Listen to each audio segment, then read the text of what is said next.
Welcome to Installing SQL Server 2012 Part 3, and believe it or not, we are going to finish the installation here in Part 3.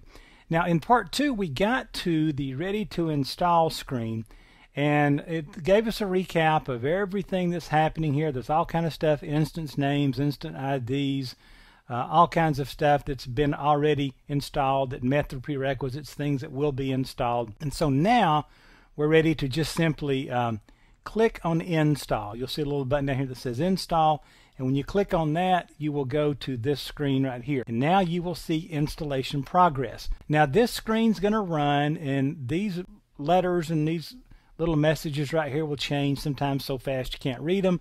And of course, this little blue progress bar will paint across here. Now this is probably going to take, I don't know, 10-15 minutes for this thing to install, or at least it does on my machine, and it's probably pretty average. It's by no means a really fast smoking machine.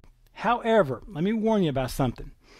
If this thing locks up, and the reason I'm saying this, I didn't include this when I went through installation on the administration video, but I've bumped into this 2 or 3 times since I made that course, where in the process of installing SQL Server, this has happened here on my machines and out on a client machine, where we started getting bizarre things here.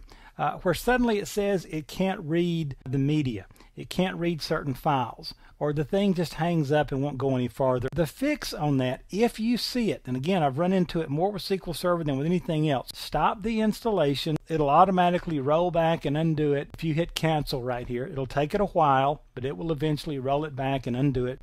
Go out and run a check disk on the disk you're installing SQL Server on. What I've found is that there are bad sectors or failing sectors or something, and apparently because SQL Server is such a large installation with so many files going places, it ends up dropping something on a sector, and then when it goes back to read it, it's either intermittent or whatever, but it can't read the data. And after we ran a disk check with a fix, and of course that takes a few minutes, but after we did that, the installation went perfect. And it brings up a new question about the health of that disk, but at least you got SQL Server on and you can deal with disk issues later. At least now you can go ahead and get a good backup. Once you get to there, this should run. It should just kind of go, take different amounts of times on different machines and configurations, and then at some point you will get this screen here. Notice at the top it says complete. Your SQL Server 2012 installation completed successfully and with product updates. And you'll see everything that checked off. You shouldn't see anything with red X's or anything like that. And once this happens, then you're good to go. And you can click on close here, and you're done, and SQL Server 2012 is installed. Now, for the most part, 99.9% of the time, everything's cool. In a separate video, I'm going to talk about verifying the installation. Just a couple of little things real quick to make sure that SQL Server indeed is functioning correctly and running correctly.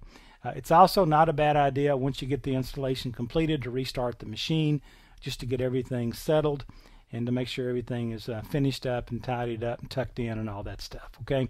So anyway, at this point you have successfully installed SQL Server 2012. Keep in mind, for me, I only had to install that Service Pack 1 way back in Part 1. It may yell at you for 2 or 3 attempts to keep installing other prerequisites. Most of the time it will detect them and install them, but you know how it is. It depends on how fast you need this up and running as to how many things it's going to ask you to do. So just kind of be prepared for that. But at this point, we've got SQL Server 2012 installed. We're ready to jump out there, verify installation, and then start attaching sample databases.